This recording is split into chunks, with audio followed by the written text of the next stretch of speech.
Troisième quart du 22e hizb. Raconte-leur l'histoire de Noé lorsqu'il dit à son peuple « Ô mon peuple, s'il vous est pénible de me voir parmi vous et de m'entendre vous rappeler les signes de Dieu, c'est à Dieu que je m'en remets. Mettez-vous alors d'accord avec vos associés, étalez vos desseins au grand jour et prenez votre décision à mon sujet sans plus attendre. Si vous tournez le dos à la fois, sachez que je ne vous réclame aucun salaire, car mon salaire n'incombe qu'à Dieu.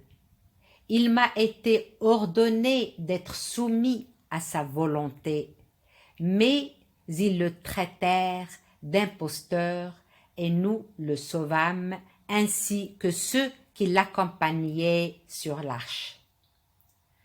Nous en fîmes les successeurs sur la terre et engloutîmes ceux qui avaient traité nos signes de mensonges.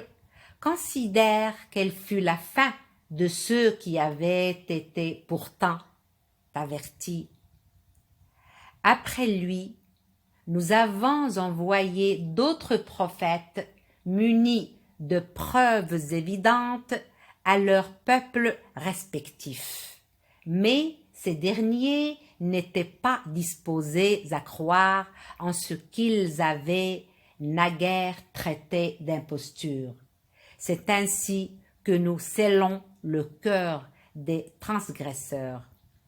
Puis nous avons envoyé Moïse et Aaron munis de nos signes à Pharaon et aux dignitaires de sa cour. Mais ces derniers les accueillirent avec arrogance en tant que peuple pervers et, mis en face de la vérité que nous leur avons transmise, ils ne peuvent que s'écrire « ce n'est là que pure magie ».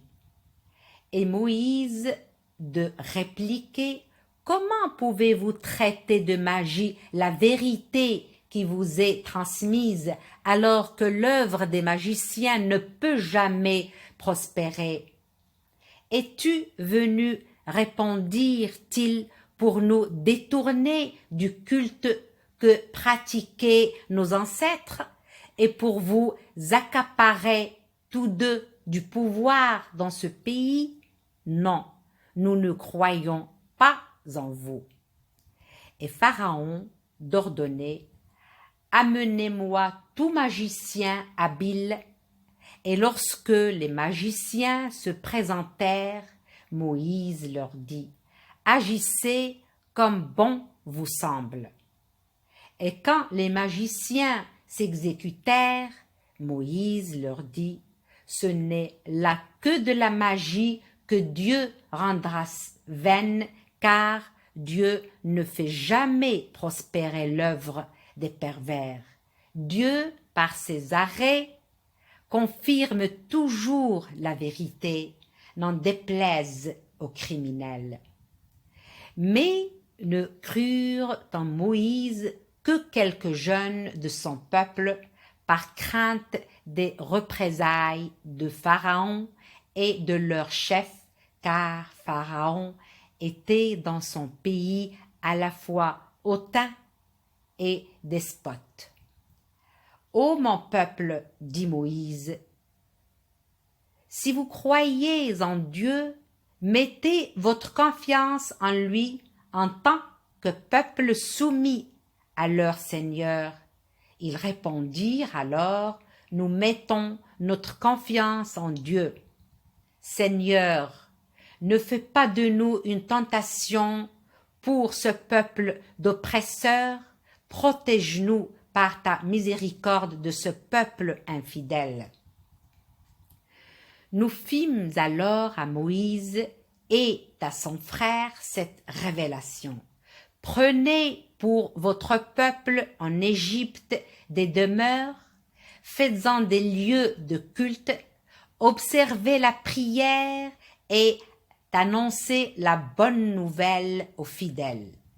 Et Moïse d'implorer, Seigneur, tu as gratifié Pharaon et ses notables de faste et de grandes richesses en ce monde, qu'ils emploient, Seigneur, pour s'écarter davantage de ta voie. Seigneur, anéantis leurs richesses et endurcis leur cœur afin qu'ils ne croient qu'au moment où ils seront en face du terrible châtiment. Votre vœu est exaucé, répondit le Seigneur. Suivez le droit chemin, ton frère et toi. Ne vous laissez pas entraîner par ceux qui ne savent pas. Nous fîmes franchir la mer aux fils d'Israël. Pharaon et son armée se lancèrent à leur poursuite par haine et par iniquité, jusqu'au moment où Pharaon, débordé par les flots, s'écria « Oui, je reconnais qu'il n'y a d'autre Dieu que celui en qui croient les fils d'Israël, et me soumets totalement à lui. C'est maintenant que tu te soumets, lui dit le Seigneur, alors que naguère tu désobéissais et tu te solidarisais avec les corrupteurs.